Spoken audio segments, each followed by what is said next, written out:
नमस्कार। आज उत्तर प्रदेश की बात करेंगे और बात समाजवादी पार्टी के मुखिया अखिलेश यादव और उनकी राजनीति के आसपास केंद्रित होगी। और उनकी राजनीति के ऊपर बात करते हुए 2 बिंदुओं पर बात करेंगे। एक तो ये कि समाजवादी पार्टी के राष्ट्रीय अध्यक्ष को सीबीआई ने सम्मन भेजा है, पेश होने के लिए बुलाया था और आज ही के दिन उन्हें पेश होना था। क्यों बुलाया? क्या इसके पीछे की राजनीति है? और क्या अखिलेश यादव जी की राजनीति है? इस पर बात करेंगे। और दूसरी तरफ बात उनकी पार्टी के उन तमाम विधायकों, नेताओं की बात करेंगे जिनकी अंतरात्मा जाग गई और उन्होंने समाजवादी पार्टी को धोखा देते हुए दूसरे खेमे में जाना स्वीकार कर लिया। तो ये अंतरात्मा की पूरी कहानी क्या है? इस पर बात करेंगे और इस उत्तर प्रदेश की राजनीति पर और समाजवादी पार्टी की रणनीति पर इसका कितना असर होगा, इसका विश्लेषण करेंगे।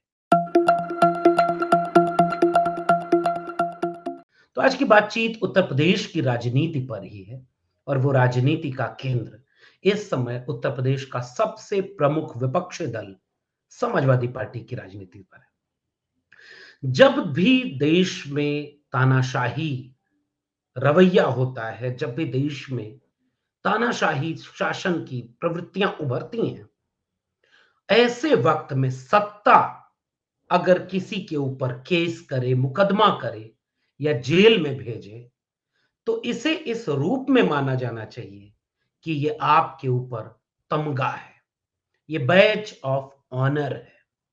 अगर आज के वक्त किसी के ऊपर केस मुकदमा हो रहा हो, अगर आज के वक्त किसी को ईडी और सीबीआई नोटिस दे रही है, अगर आज के वक्त कोई जेल में है, इस मौजूदा वक्त में, तो यकीन मानिए उसे अगर करीब से देखेंगे तो वो आम आवाम के हक और अधिकार की लड़ाई को बुलंद करने की कोशिश करता नजर आएगा।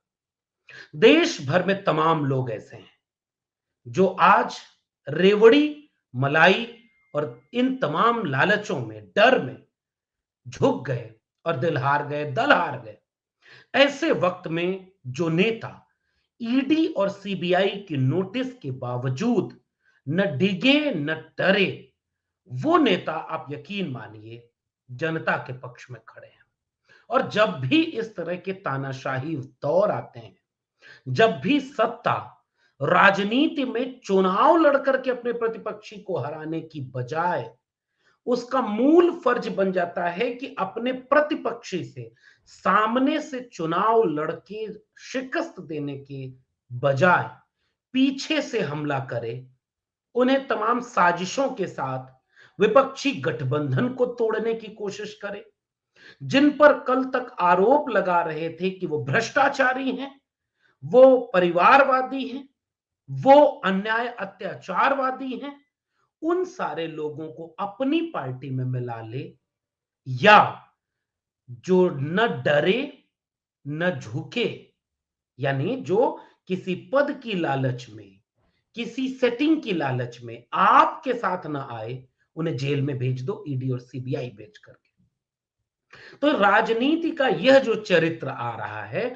इसमें जिन नेताओं के ऊपर ईडी सीबीआई की नोटिस आए, जेल में जाने का डर सताया, वैसे नेता अगर बिना डरे आंख में आंख डाल के कह रहे हैं कि लखनऊ में पेश होऊंगा, आपने नोटिस भेजी, हमने अपना जवाब लिखकर भेज दिया, सीबीआई को भेज दिया।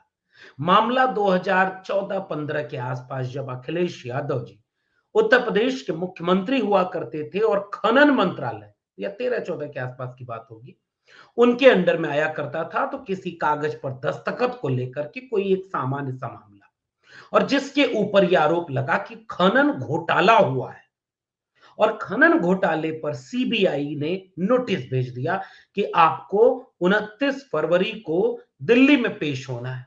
उन्होंने लिखित जवाब अपना भेज दिया कि हम लखनऊ में पेश होंगे, कागज हमने भेज दिया और इसकी जांच आप क्या कर रहे हैं। तो ये तो हो गया उसका कानूनी पहलू, लेकिन उसका राजनीतिक पहलू ये है कि राजनीति में जिसको आप डरा नहीं पा रहे हैं, जिसको आप तोड़ नहीं पा रहे हैं, जिसको आप अपने में मिला नहीं पा रहे हैं, अब उन्हें तमाम लोकतांत्रिक एजेंसियों से परेशान करने की कोशिश की जाए। और ये केवल उत्तर प्रदेश की राजनीति में नहीं हो रहा। अगर आप भूले ना हो तो अभी हाल ही में दो मुख्यमंत्रियों का चेहरा आपको याद आएगा। एक जो समझौता परस्त हो गए और पलट गए, बिना मिट्टी में मिले, बिना मरे, बिना किस कुछ किए, उनके लिए खिड़की दरवाजे खोल लिए गए और बिहार के मुख्यमंत्री नीतीश कुमार बीजेपी के साथ चले गए। और दूसरे मुख्यमंत्री का चेहरा आपको याद आएगा, हेमंत सोरेन, झारखंड का एक आदिवासी मुख्यमंत्री, आंख में आंख डाल करके लड़ने वाला, आज जेल में डाल दिया गया। आम आदमी पार्टी ने खुलेआम घोषणा कर दी कि हमारे ऊपर दबाव डाला जा रहा है कि आप गठबंधन मत करिए, वरना आपको ईडी सीबीआई का सम्मन भेजेंगे और मुख्यमंत्री अरविंद केजरीवाल को जेल में डाल देंगे। तेजस्वी यादव, उनके ऊपर इतना जुल्म और ज्यादती, और तेजस्वी यादव के ऊपर इतना ईडी 11 घंटे तमाम लोगों को जेल में डालने की कोशिश, ईडी से पूछताछ, लेकिन वो तेजस्वी जनता के बीच उतर गए। तो अखिलेश यादव के ऊपर यह जो नोटिस आई, ये पहले भी आई थी, और अब इस नोटिस का आने का मकसद यह है कि वो अखिलेश यादव भी गठबंधन तोड़ दे, अखिलेश यादव भी बीजेपी से लड़े नहीं, अखिलेश यादव भी समझौता कर ले, अखिलेश यादव ऐसे चुनाव लड़े जैसे बाकी लोग लड़ते हैं, बीजेपी का फायदा हो जाए। वो क्यों पीडीए की बात करने लगे? वह क्यों 90% आबादी को उनका हजारों साल के अन्याय अत्याचार से जो हकमारी हुई है, उस हकमारी को दिलाने की बात बार बार क्यों कहने लगे? वो सामाजिक न्याय की बात क्यों करने लगे? वो जाति जनगणना की बात क्यों करने लगे? वो संविधान को बचाने के लिए 24 के चुनाव को इतना अहम बताकर जनता के बीच जाकर के, जनता के बीच अपने संगठन को भेज करके महंगाई, बेरोजगारी, नौजवानों का अग्निवीर योजना, वहां से लेकर के किसान तक के सवाल को क्यों उठा रहे? इसलिए भेजो अब सीबीआई अखिलेश जी के पीछे, भेजो अब ईडी अखिलेश जी के पीछे, और इनको तोड़ लो और इनको इनको कमजोर करो, डराओ। लेकिन आज की गतिविधि से ये साफ दिखा कि समाजवादी पार्टी के राष्ट्रीय अध्यक्ष ने तय कर लिया है कि इस तानाशाही सरकार से डरेंगे नहीं, लड़ेंगे। और पीडीए के जरिए, सामाजिक न्याय के जरिए, जाति जनगणना के सवाल के साथ, किसान नौजवान के सवाल के साथ चुनाव में जाएंगे और जनता की अदालत में जाएंगे। और यही बात अखिलेश यादव की राजनीति की उनके दल के कुछ नेताओं को पसंद नहीं आई, और जब उन्होंने राज्यसभा चुनाव अपने सामने देखा तो अचानक से उनकी अंतरात्मा जाग गई। अंतरात्मा भारतीय राजनीति की एक ऐसी स्याह गली है, एक ऐसा रूप है, एक ऐसा कहानी है, कब किसकी अंतरात्मा जाग जाती है यह तो पता ही नहीं चलता। हर बार चुनाव के समय क्यों ये अंतरात्मा जागती है? हर बार जो है किसी सत्ताधारी दल के पक्ष में जाने के लिए ही क्यों अंतरात्मा जागती है? हर बार इस तरह की चीजों में ही अंतरात्मा क्यों जागती है? जब लाभ का पद लेना होता है। और इस बात को यहां से समझना बहुत जरूरी है कि कैसे अंतरात्मा को लेकर के ये पूरी की पूरी लड़ाई खड़ी की गई। अच्छा, हुआ क्या? किस्सा यही है कि उत्तर प्रदेश में राज्यसभा का जब चुनाव की वोटिंग होने लगी, और राज्यसभा में चुनाव की वोटिंग के समय जब तय हुआ कि समाजवादी पार्टी के पास 3 राज्यसभा सांसद जिताने के लिए कोशिश की जा रही थी, 3 राज्यसभा सांसदों में से कुछ वोट कम पड़ रहे थे, और उन कुछ वोटों को कम पड़ता देख, जो क्योंकि बीच में आरएलडी का दल और दिल दोनों जीत लिया गया था, आरएलडी का दल और दिल जीतने की वजह से यह जो 9 विधायक आरएलडी के थे वो कम हो गए, वो वहां से हट गए, और सपा के गठबंधन से वो 9 विधायक अलग उठ गए। तो फिर भी तमाम समीकरणों के साथ 2 विधायक कम पड़ रहे थे, और बीजेपी के पास 8 विधायक कम पड़ रहे थे। कल्पना करिए, चंडीगढ़ मेयर इलेक्शन याद रखिएगा, और यहां से आपको लोकतंत्र और उसके ऊपर आने वाले खतरे पर बात होगी, और इस खतरे के जरिए आप इस बात को समझें कि असल में कहानी क्या है। चंडीगढ़ में तो बैलेट पेपर से वोट पड़ा ना, और ऐसे कैमरे की तरफ देख करके जब बैलेट पेपर पे चोरी थी तो कैमरे की वजह से पकड़ी गई, और जब सरकार ने उस चोरी को सीनाजोरी बना करके पेश किया तो न्यायालय कम से कम इतना बचा था कि उसने उस लोकतंत्र की हत्या होने से रोक दिया। Murder of democracy chief justice of India ने बोल दिया। तो लोकतंत्र किस तरह से खत्म किया जा रहा है? अगर आपके विधायक जितने हैं उतने विधायक पर आप जीतते, लेकिन विधायकों की अंतरात्मा जगाई जाती है। तो 8 विधायक चले गए, 1 या 2 विधायक गैर हाजिर रहे जो पीडीए वाले हैं। 1 आध 2 विधायक जिनमें से किसी को पैकेज मिला। अखिलेश यादव जी ने तो प्रेस कॉन्फ्रेंस करके कहा पैकेज मिला है, खूब बड़ा पैकेज मिला, घर का पैकेज मिला, बड़ी राशि मिली, क्योंकि 8वां कैंडिडेट जो बीजेपी का था वो सेठ था। और जब कोई सेठ राजनीति में आता है और सत्ताधारी दल किसी की अंतरात्मा को जगाने की कोशिश करती है, तो अंतरात्मा 2-3 वजहों से जागती है भारतीय राजनीति में। पहली वजह है जेल जाने से बचना, केस मुकदमा वापस लेना। ये सबसे पहली शर्त होती है अंतरात्मा जगाने की। अगर आपके ऊपर कोई पुराना मुकदमा है, अगर आपके ऊपर कोई जेल जाने का रास्ता दिख रहा है, अगर आपके ऊपर कोई जमीन का कागज है, अगर आपके ऊपर कोई भी ऐसी चीज है जिससे कि आप जेल में जा सकते हैं, तो उससे अंतरात्मा को जगा दिया जाता है। दूसरा कारण पद, आपको कैबिनेट मंत्री बना देंगे, आपको राज्यसभा भेज देंगे, आपको तमाम तरह के ओहदे दे देंगे, आपको कमेटी में शामिल कर लेंगे, आपको तमाम चीजों में शामिल करके आपको बड़े ओहदे दे देंगे। तो पद से अंतरात्मा जगाई जाती है।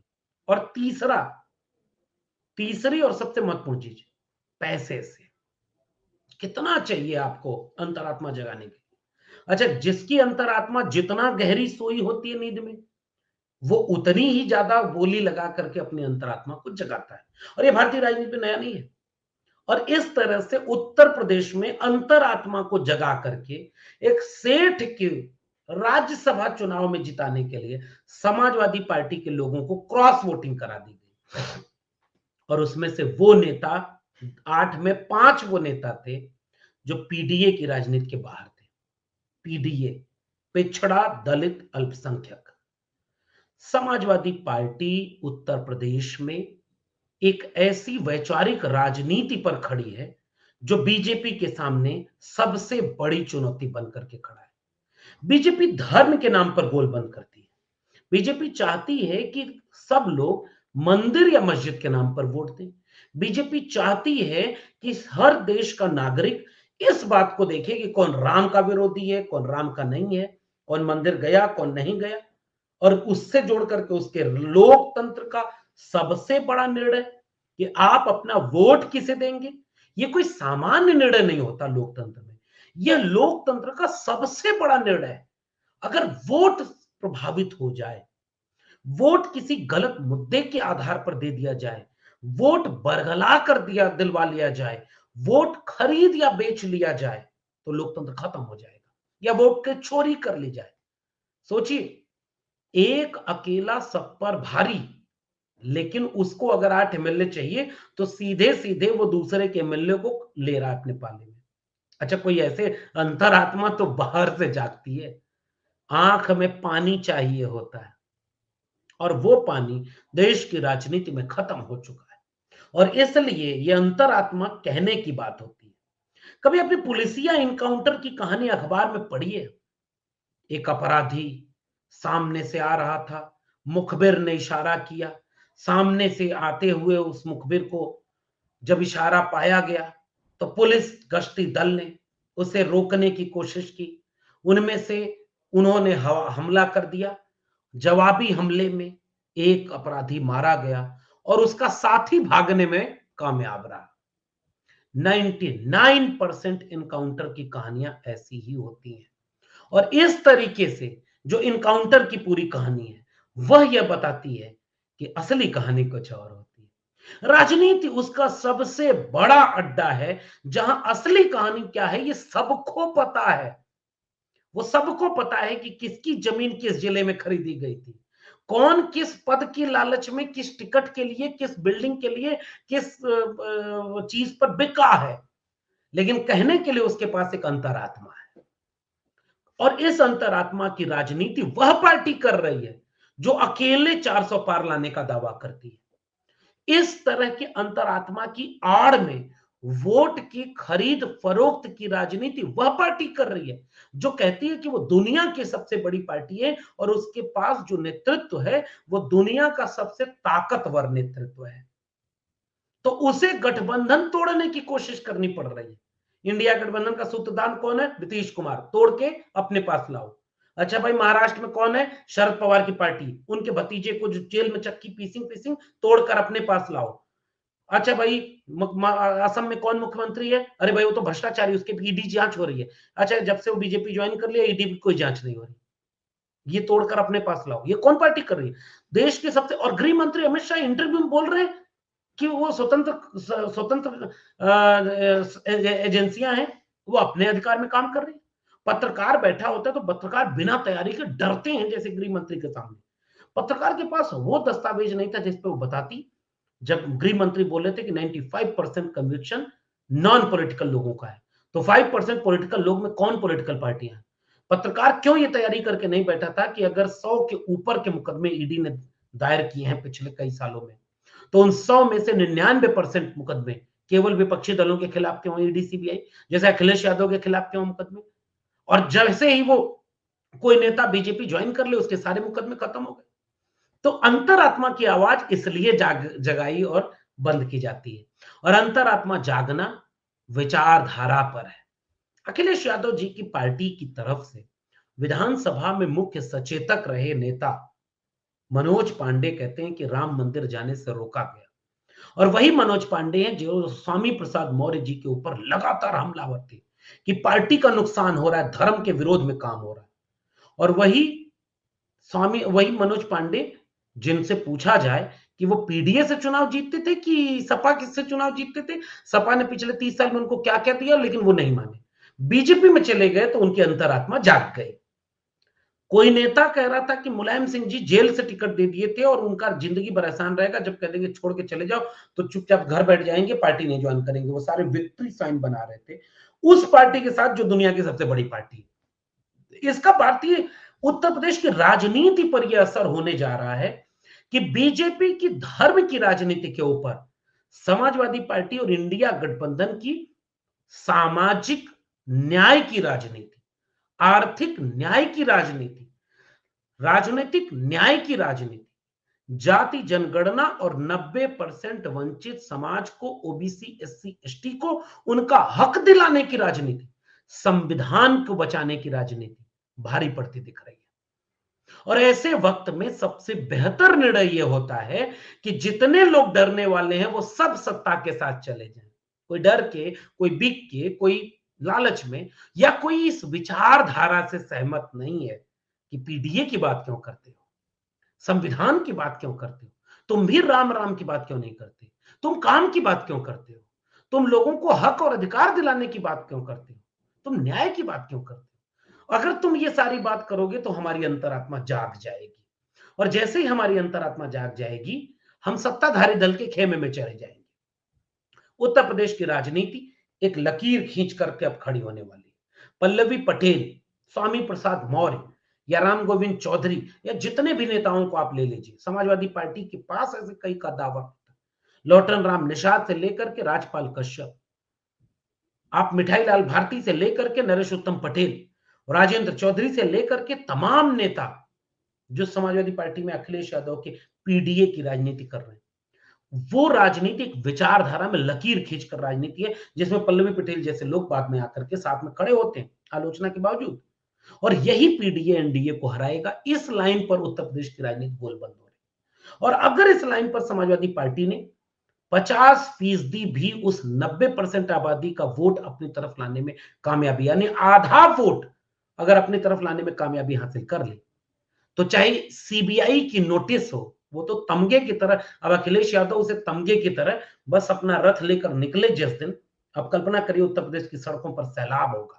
और अगर बीजेपी के पास हिम्मत है तो अखिलेश यादव को गिरफ्तार करके दिखाए, अगर बीजेपी चाहती है कि ये घोटाला हुआ है और उस पर सजा मिलनी चाहिए तो अखिलेश यादव को गिरफ्तार करके दिखाएं। फिर देखिएगा उत्तर प्रदेश की सड़कों पर क्या होगा। कैडर बेस्ड पार्टी, विचारधारा पर खड़ी और अडिग पार्टी, समाजवाद का मतलब क्या है, सामाजिक न्याय का मतलब क्या है, पीडीए का मतलब क्या है, उस विचारधारा पर खड़ी पार्टी। और अगर उनके नेता को एक बार इस तरह की चीजों में ले आया गया तो उत्तर प्रदेश की राजनीति जो बची कुछ है वो भी बदल जाएगी। और बहुत जल्द ऐसा करना चाहिए अखिलेश यादव जी को जो तेजस्वी यादव कर रहे हैं, या जो खुद अखिलेश यादव जी अपनी जमीन पर अपनी बात को पहुंचाने के लिए उतरेंगे। इसलिए भारतीय जनता पार्टी के सामने ये राजनीति बदल रही है। उत्तर प्रदेश की आने वाले चुनाव में सीधे इसका असर देखने को मिलेगा। और लकीर खींचकर अब विचारधारा की राजनीति है, और विचारधारा से राजनीति ही बीजेपी और आरएसएस को रोकने में कामयाब होगी। आपका क्या मानना है इस पूरी बातचीत पर? नीचे कमेंट बॉक्स में जरूर बताइएगा। फिर मिलेंगे किसी और विशेषण के साथ। बहुत बहुत धन्यवाद।